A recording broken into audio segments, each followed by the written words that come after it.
일을 당할 때, 어려운 일을 당하고 있을 때 혼자라고 생각하면은 굉장히 참 막막해질 것 같아요.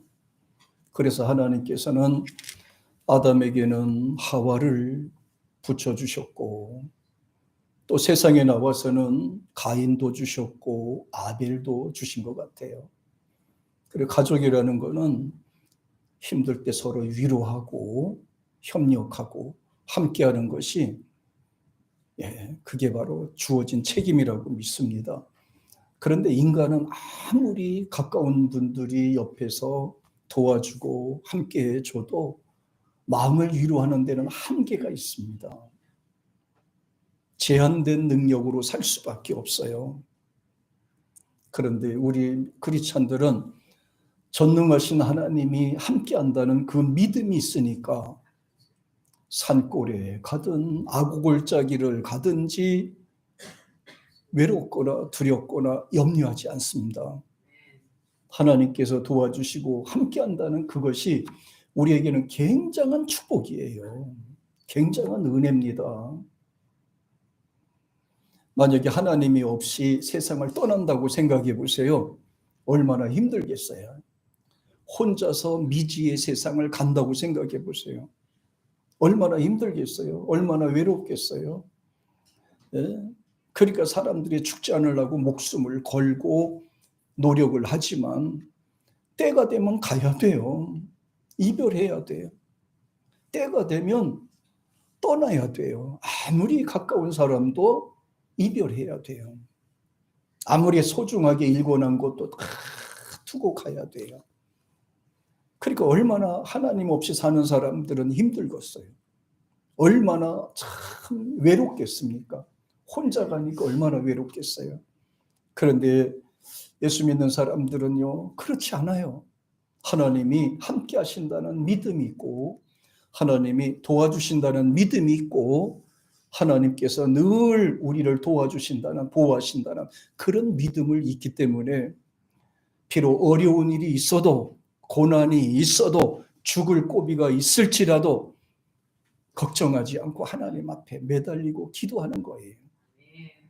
그래서 우리가 종교인들과 크리스찬들과 이걸 구분하는 방법이 아주 간단해요. 우리 교회 식구들 중에도 그럴 거예요. 종교인들이 있고 크리스찬이 있어요. 종교인들은 의식적으로만, 습관적으로만 믿는 거예요.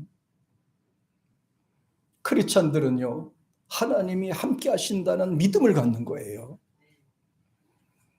지난 12월에 각 방송국에서 그 수상했던 일들이 있었죠. 그 중에 크리스찬 그 연예인들이 상당수가 수상을 받았어요. 대상도 받고 뭐 이렇게 상들을 받았는데, 거기서 보면 그 수상 소감을 딱 들어보면 알아요. 보통 일반적인 사람들은 상을 받으면 그래요. 나를 도와준 매니저, 나와 함께 하신 가족, 내가 열심히 한 노력, 결과, 이렇게 얘기하거든요. 거의가 모두가 그린 거예요. 그런데 크리스찬들은 그렇지 않아요. 내가 이 자리에 서도록 도와주신 하나님께 영광을 돌린다.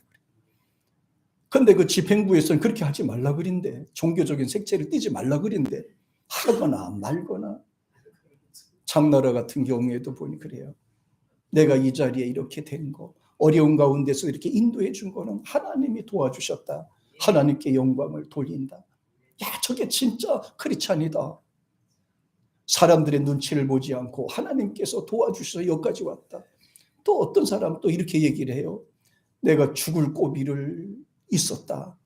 그 순간에도 나를 버리지 않고 이 자리까지 오게 하신 하나님 앞에 영광 돌린다. 그 소리를 듣고 나서요, 제가 울컥하더라고요. 죽을 고비를 여러 번 겪었대요. 그런데 순간순간마다 이기게 하시고 감당하게 하시고 극복하게 하시고 이 자리까지, 영광받는 자리까지 오게 했더라는 거예요. 그러니까 종교인들은 모든 거를 교주나 사람들 앞에 영광을 돌리지만 진짜 크리스찬들은 하나님 앞에 영광을 돌리는 거예요. 힘든 일이 있을 때도 좋은 일이 있을 때도 하나님 앞에 먼저 영광 돌리고 하나님을 찾는 겁니다. 사랑하는 여러분, 진짜 크리스찬들이 되기를 축복합니다. 진짜 크리스찬들이에요. 이거는 믿음의 차이라고 할 수가 있고 깨달음의 차이라고 할 수가 있습니다. 이스라엘 민족이 바로의 핍박과 인종차별의 고난 속에서도 절망하지 않았던 한 가지 이유는 하나님께서 도와주셨다는 그런 믿음, 하나님께서 함께 하신다는 그 믿음. 그러니까 유급한 상황에서도 죽을 고비에서도 저들은 삶을 포기하지 않고 하나님의 응답을 기다리게 된 거지요. 이게 바로 믿음이에요. 하나님이 도와주신다는 믿음이에요. 하나님이 나를 붙잡고 계신다는 믿음이에요. 하나님이 나를 버리지 않는다는 믿음이에요. 어려움 속에서도 절망하지 않았던 것, 살아계신 하나님께 대한 신앙이 있었기 때문에 가능하리라고 믿습니다. 고백을 볼까요? 모세가 소개한 말씀을 보면 신명기 12장 10절 같이 한번 읽어보겠어요. 시작. 여호와께서 그를 황무지에서 또 짐승의 부르짖는 광야에서 만나시고 호유하시며 보호하시며 자기 눈동자같이 지키셨도다. 굉장히 중요한 내용입니다. 이 부분에서 여기 보면 황무지가 나오고 광야가 나오잖아요. 그런데 황무지에서 또 짐승이 사는 광야에서 하나님이 만나주시고 붙들어주시고 인도하시고 호유하시고 그것도 눈동자같이 하나님이 지켜주셨다고 그렇게 고백을 합니다. 원래 이 황무지를 의미하는 단어는 원래는 이것은 이르다, 선언하다, 선고하다라는 디바르에서 나온 말인데 이게 원래 밑바르라는 말이에요. 세 가지 의미가 있어요. 광야, 황무지, 거친 들, 이 세 가지예요. 우리가 세상을 뭐라 그래요? 광야라 그리고 또 황무지라 그리고 거친 세상이라고 우리가 이렇게 표현하잖아요. 그게 바로 밑바르라는 단어에서 나온 말이에요. 밑바르에서 나온 말이에요. 세상을 뭐라 그래요? 광야라고 그래요. 세상을 뭐라 그래요? 황무지라고 하는 겁니다. 세상을 뭐라 그래요? 거친 들이라고 이렇게 표현하는 것입니다. 그래서 오늘 이 세 가지 단어를 통해서 함께 은혜를 나누고자 하는데 먼저 황무지입니다. 자, 황무지는 어떤 곳입니까? 사람이 살다가 떠난 장소예요. 사람들이 실패했던 장소가 황무지라고 하는 거예요. 사람이 살다가 실패했거나 그 자리에서 성공하지 못하고 떠난 장소가 황무지라고 표현하는 거예요. 농사를 짓다 농사가 안 돼서 떠난 장소예요. 사람이 살다가 죽어서 나가서 폐가가 된 장소가 황무지예요. 또 가뭄이 들어서 먹고 살기 힘들어서 떠난 장소가 황무지입니다. 그러다 보니까 황무지는 실패한 장소요, 저주받은 장소요, 그곳은 사람이 살 수 없는 장소예요. 그러니까 황무지라고 이렇게 표현하는 거예요. 황무지다 그랬어요. 사람이 농사를 짓지 못한 거, 인력이 없어서 어떤 형편이 안 돼서 그곳을 떠난 장소, 성경은 황무지의 상태를 재앙이라고 표현했는데요. 에레미야서 44장 2절 같이 한번 읽어보겠습니다. 시작. 만군의 여호와 이스라엘 하나님이 이같이 말하노라. 너희가 예루살렘과 유다 모든 성읍에 내린 나의 모든 재앙을 보았노라. 보라, 오늘날 그것들이 황무지가 되었고 거하는 사람이 없었느니라. 보세요. 사람이 살다가 떠난 장소입니다. 왜 떠났을까요? 실패해서 떠난 겁니다. 물이 없어서 떠났습니다. 물이 없어 떠나고 실패해서 떠나고 살 수 없어 떠나고 망해서 떠난 곳이 바로 황무지라고 하는 장소예요. 그리고 황무지를 뭐라고 표현했느냐면은 이래 묵은 땅이라 그래. 묵은 땅. 사람이 농사 짓다가 그냥 내버려 둔 땅을 묵은 땅이라 그러는데 에스겔서 29장 10절 같이 한번 보겠습니다. 시작. 그러므로 내가 너와 내 강들을 쳐서 애굽 땅 밑돌에서부터 수엔의 곳 구스 지경까지 황무한 황무지 곧 사막이 되게 하리라. 하나님이 저주하신 땅을 황무지라고 표현하는 겁니다. 왜 실패하고 망하겠어요? 하나님이 사람이 살 수 없는 상황을 만들어 놓으면 못 사는 거예요. 예. 비극이죠. 고린도 지역 갔는데 완전히 유물만 있고 사람이 못 사는 지역이 있어요. 신약만 해도 그곳에는요 25만 명이 살 수 있는 거대한 도시였대요. 그런데 완전히 멸망받아 없어졌어요. 이유가 뭐냐? 물이 없었어요. 물이 없으면 도시가 없어져. 충주가 왜 형성이 됩니까? 이 충주댐과 여기서 나오는 물이 흔해서 사람들이 모여 사는 거란 말이에요. 물이 마르면 사람이 살 수 없는 거예요. 이거를 뭐라 그래요? 저주받은 땅이다 그랬어요. 저주받은 땅은 뭐예요? 공포의 땅이기도 한 것입니다. 그럼 왜 이게 저주받을 수밖에 없느냐? 에스겔서 33장 29절을 보세요. 자, 보세요. 왜 망했는지, 왜 저주받았는지 한번 보세요. 시작. 내가 그들의 행한 모든 가증한 일로 인하여 그 땅으로 황무지와 놀라움이 되게 하며 그때 그들이 나를 여호와인 줄 알리라. 이렇게 깨달으면 다행인데 깨닫지 못하잖아요. 우리 인간이. 사람이 행복해야 되는 가정을 만들어야 되고 그곳에서 기도해야 되고 하나님이 만들어준 천국을 이루어야 되는데 그것을 우상숭배 장소로 만들었고 죄를 짓는 소수를 가정에서 만들어 놓은 거예요. 그러니까 이 성경에 보면 가증한 일로 인하여 불신도 여기에 해당하는 것입니다. 가증한 일로 인하여 땅이 황무지가 되게 했노라. 저주받은 땅이 되게 했노라. 저주받은 땅이 되게 했노라. 이런 거를 탁 보면서 제가 개척할 때 생각을 했어요. 개척하면서 요 밑에 홍우연립이 있어요. 홍우연립, 그 연립 지하실인데 한 35평 됩니다. 그걸 얻었어요. 한 2년 동안을 얻어서 거기다 강단을 꾸미고 강대상을 놓고 이렇게 예배를 드렸어요. 근데요, 세상에 막 여름만 되면은 물이 계속 올라와. 밑에서 물이 올라와. 막 벽에서도 물이 내려와요. 그래서 거기 관리하는 사람한테 얘기해서 이게 물 올라온다. 좀 막아달라. 그래서 거기다가 방수해서 막 덮지 붙여놨는데도 벽에다가 막 방수를 바르고 또 바르는데도 이야, 나 그때 이 물의 힘이 강한 줄 알았어요. 야, 그걸 뚫고 물이 올라와요. 그 물이, 그 방수가 얼마나 강합니까, 그게. 세상에 막 2중, 3중 막 이렇게 발랐는데도 그걸 뚫고 물이 올라와. 세상에. 그래서 또 이제 예배 드리려고 그러면요, 이 강대상 밑이, 강대상이 이게 썩어 나가고, 그 다음에 저기 그 의자들 있죠. 장의자 밑에가 이렇게 뻘게 벌레가 먹어가지고요. 갉아먹어서 뻘게요. 이렇게. 네.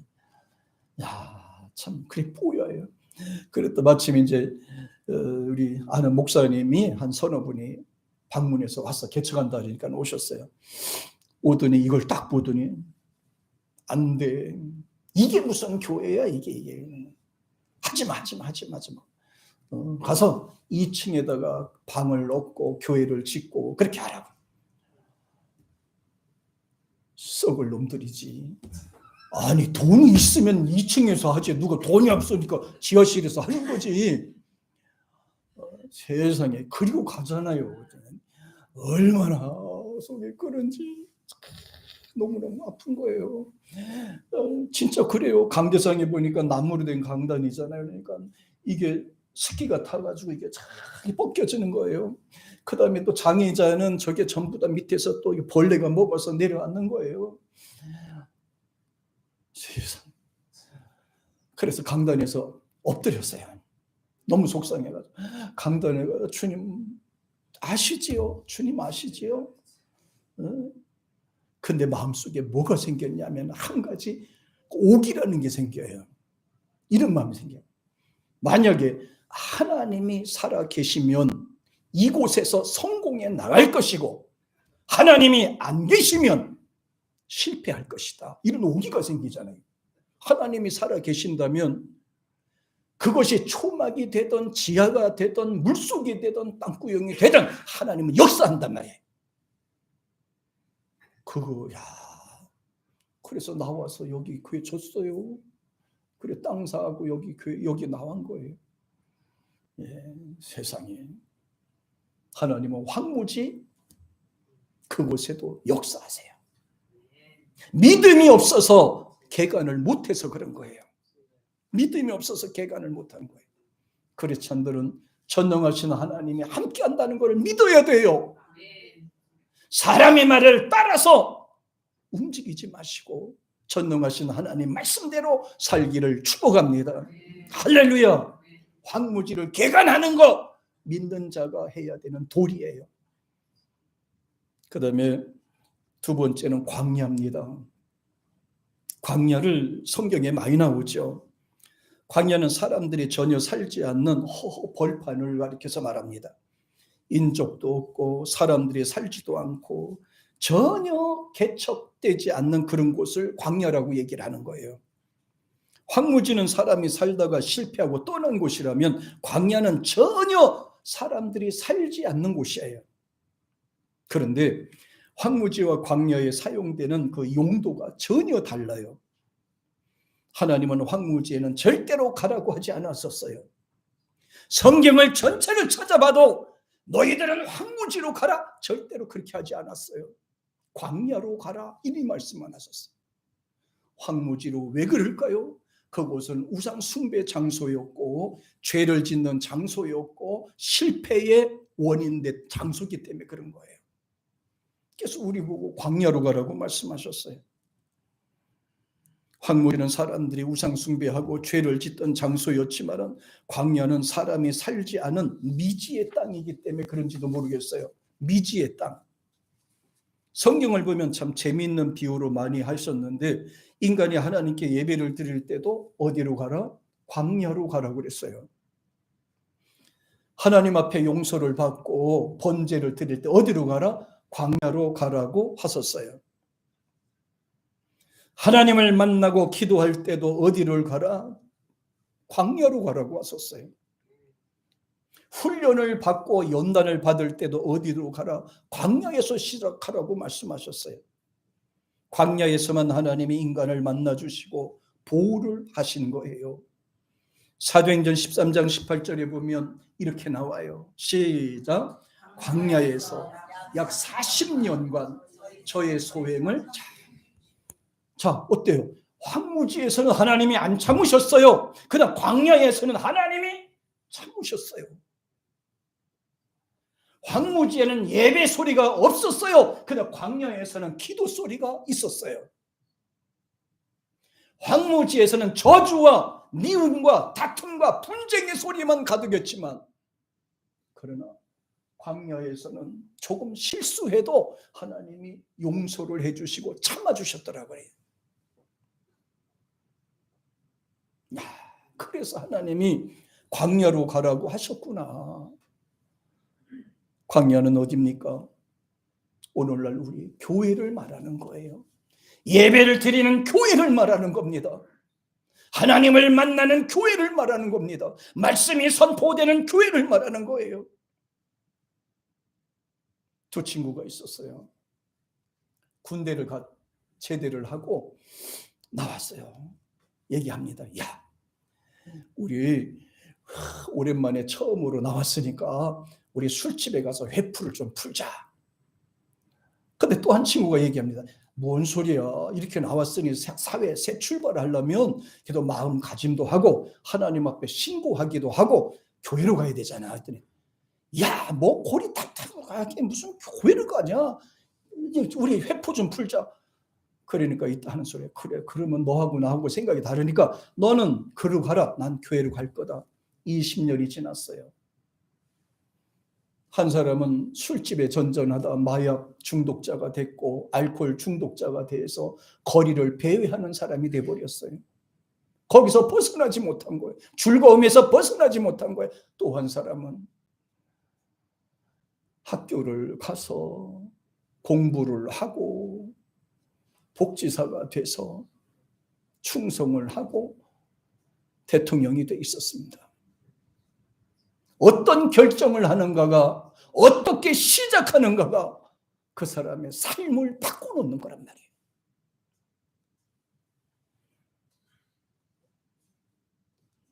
광야에는 타락한 이들이 접근하지 못하는 믿는 자들의 어떤 요새와도 같아요. 롯은 소돔과 고모라를 택한 후에 실패했잖아요. 아브라함은 아무도 없지만 그래도 하나님께 기도를 자유롭게 할 수 있는 광야를 택하여 믿음의 조상이 되었습니다. 하나님은 이와 같이 광야에서 인간을 만나 주신 거예요. 요셉이는 베델 광야로 쫓겨났지만 그곳에서 하나님을 만나서 위대한 인물이 됐습니다. 다윗은 겐 엔나 광야에 가서 외롭게 살았지만 그곳에서 기도하면서 하나님 앞에 찬양하고 영광 돌려서 다시 전화위복을 했잖아요. 요한은 요단 광야에서 예수님을 소개하고 세례를 주면서 복음을 전파했고 예수님도 마찬가지예요. 사도 바울은 아라비아 광야에 가서 금식하며 기도하면서 위대한 복음 전도자가 된 거예요. 광야로 갈지어다. 광야로 가라. 그곳에 하나님을 만난다. 그곳이 바로 하나님을 찬양하는 것이다. 인간 냄새가 나지 않는 기도의 냄새가 나고 하나님 냄새가 나는 광야로 가라. 신명기 2장 7절에 보면 이렇게 돼 있어요. 시작. 내 하나님 여호와가 너의 하는 모든 일에 내게 복을 주고 내가 이 큰 광야에 두루 행함을 알고 내 하나님 여호와가 이 40년 동안을 너와 함께 하였으므로 내게 부족하니. 자 보세요. 황무지로 갔던 사람들은 다 실패하고 저주받았지만은요, 광야 40년 동안 떠돌이 생활했지만 그곳에서 신발 떨어지지 않고 오리 떨어지지 않고 굶어 죽은 사람이 없었어요. 하나님께 예배하고 하나님이 동행하시고 함께 하셨기 때문에 하나님이 함께 하신 이 믿음, 여러분과 저 함께 하기를 축복합니다. 하나님을 가까이 하라. 광야에 나가라. 신명기 19장 5절 시작. 주께서 40년 동안 너희를 인도하여 광야를 통행케 하셨거니와 너의 몸의 옷이 낡지 아니하고 너의 발의 신이 헤어지지 아니하였노라. 보세요. 하나님과 동행해서 이와 같은 것으로 느끼는 거죠. 그렇다고 해서 하나님을 안 믿는다고 해서 굶어 죽건 하진 않아요. 마음이 문제라요. 마음이 황무지가 되면 살아도 산 것 같지 않고 먹어도 먹은 것 같지 않고 잠을 자도 감사하는 마음이 생기지가 않는 거예요. 그러나 하나님의 동행하심을 믿고 찬양과 기도와 영광을 돌리는 삶이 된다면 그 사람의 운명은 다시 한번 회복하는 역사가 이루어진 줄 믿습니다. 근데 놀랍잖아요. 이 광야예요. 믿음이 있는 사람만 버틸 수가 있는 게 광야예요. 믿음이 없는 사람은 광야에서 못 버텨요. 아무것도 안 보이잖아요. 그러니까 이스라엘 민족이 광야 생활 40년 동안 하면서요, 거의 저 3분의 1은 다 죽었잖아요. 왜 그랬냐면은 이 막막한 세상에 도대체 하나님이 우리를 어디로 인도하냐? 하나님이 어떻게 우리를 인도하냐? 맨날 불평한 거예요. 광야에 나와서 불평한 거예요. 광야에 와서 맨날 분쟁만 일으킨 거예요. 그러니까 하나님께서 그들을 다 걸러내셨죠. 근데 광야에서도 하나님을 붙잡고 하나님을 만나고 하나님의 기적을 체험했던 저들은요, 시내산에서 약속을 받고 족과 꿀이는 가나안까지 들어가게 된 겁니다. 사랑하는 여러분, 이와 같이 이런 믿음이 여러분과 저한테 함께하기를 축복합니다. 광야는 하나님을 만나는 장소. 그래서 믿음이 없는 분들은 교회 생활해도 잘 버티기가 힘든 거야. 이게 도대체가 하나님이 있다고 하는데 어디 있는 거야? 하나님이 복 준다고 하는데 도대체 무슨 복을 준다는 거야? 하나님이 어떻게 인도한다는 말이야? 아무리 봐도 이해가 안 되는 거예요. 믿음이 없으니까 버티기가 힘든 거란 말이야. 광야니까 그래요. 광야니까. 근데요, 믿음이 있는 사람들은요, 광야에 오면 감사가 나와요. 광야에 나오면 찬양이 나와요. 광야에 나오면 기쁨이 생겨요. 광야에 나오면 하나님의 은혜로 살게 되는 거예요. 세 번째는 거친 들 그랬어요. 거친 들이다. 진짜 세상을 살다 보니까 거친 것 같아요. 두 눈을 바짝 뜨지 않으면 어떻게 될지 몰라요. 예. 아무리 법대로 움직여 가려고 그래도 차가 그냥 확 뛰어들 수가 있다니까. 거친 들이라서 그래. 거친 들. 잘 먹고 잘 살고 잘하려고 그러는데 내 몸에서도 이 왼수들이 많이 생겨. 적들이 많이 생겨요. 이 왼수 같은 균들이 내 안에서도 생기는 거예요. 그냥 저주받을 것들이 내 속에도 생기는 거예요. 사람이 나약해지면 거기에 넘어가는 거예요. 그래서 세상을 가리켜서 거친 들이라고 표현을 한 겁니다. 거친 들은 사람이 살기에 힘든 환경을 이렇게 표현했습니다. 하나님이 백성들에게 거칠고 험한 곳에 가게 하신 것이 왜 그러냐? 강건하게 하고 담대하게 만들기 위해서예요. 훈련시키기 위해서는 거예요. 다윗을 보세요. 역대상 12장 8절을 한번 읽어보겠습니다. 시작. 갓사람 중에서 거친 땅 견고한 곳에 이르러 다윗에게 돌아온 자가 있었으니 다 용사요 싸움에 익숙하여 방패와 창을 능히 쓰는 자라. 그 얼굴은 사자 같고 이르는 산의 사슴 같은. 여기 잘 보세요. 여기 아주 참 재미있는 말이 있어요. 갓사람 중에서 거친 땅 견고한 곳 그랬잖아요. 여기서 훈련을 받은 사람들이 다윗한테 용사로 온 겁니다. 거친 땅에서 견고한 땅에서 훈련받은 사람들이 일꾼이 되는 거예요. 이제 다윗 왕국의 핵심 일꾼들이 되는 거예요. 기둥들이 되는 거예요. 성경에 보니까 뭐라고 하냐면 이렇게 됐어요. 다 용사. 세상에 거친 들에서 훈련받고 버틴 자가 다 용사가 됐고요. 싸움에 익숙하게 되고 방패와 창을 능히 쓰는 자라. 그러면서 그 얼굴은 사자 같지만 빠르기는 산의 사슴 같다라고 표현하고 있습니다. 여러분 사슴이 얼마나 빠른지 아세요? 야, 내가 사슴 보고 놀랐어. 이리한테 쫓겨서요 막 쫓겨오다가 이런 큰 계곡 같은데 막 이게 진짜 어떻게 버틸 수도 없는 그런 돌 바위 있잖아요. 세상에 그런데 사슴인지 노루인지 모르겠지만은 거기에 이렇게 거기에 글로 다니는 거예요. 글로. 그러니까 일이나 늑대가 거기에 못 오니까 못 잡아먹는 거야. 이야, 좀 대단하더라. 대단하더라. 야, 산의 사슴같이 빠르다는 표현을 썼잖아요. 얼굴은 사자 같다고 그랬잖아요. 그러니까 얼굴이 조금 못생겼다고 여러분 걱정하지 마세요. 얼굴을 못생겨도 하나님은 쓰시니까. 네. 몸매가 뭐 23, 28, 34가 안 돼도 괜찮아요. 그냥 두루뭉실하고 믿음만 좋고 성격만 좋으면 하나님이 다 쓰시는 거예요. 자, 그러니까 하나님이 훈련받은 자, 여기서 거친 땅에서 훈련받은 자. 지금 세상이 그래요. 지금 세상이 거친 땅이에요. 옛날하고 틀리다 그러잖아. 사람들의 마음이 옛날하고 틀리다 그러잖아요. 그래도 하나님 믿는 사람이 착해. 내가 봤을 때 그래. 그래도 예수 믿는 사람이 착해. 정치하는 사람들도 보니까 그래도 믿음 있는 사람이 착하더라고. 뭐 어떤 나라, 딴 나라든지 뭐 이상한 나라 살든 이상한 당에 있든지 간에 그래도 믿음 있는 사람이 착하더라고. 그 왜 그러냐면 기도하잖아요. 믿음 없는 사람들은 기도 안 하고 술 파티 벌이고 있잖아. 근데 믿음 있는 사람들은 그래도 교회를 찾아가서 기도하잖아요. 아무래도 기도하는 사람이 착하겠지. 내가 아까 말했잖아요. 술집에 간 사람이 착해요. 교회 간 사람이 착해요. 오늘 아니야. 대한민국까지 갈 필요 없고 충주에서 가장 착한 사람이 여기다 모였대.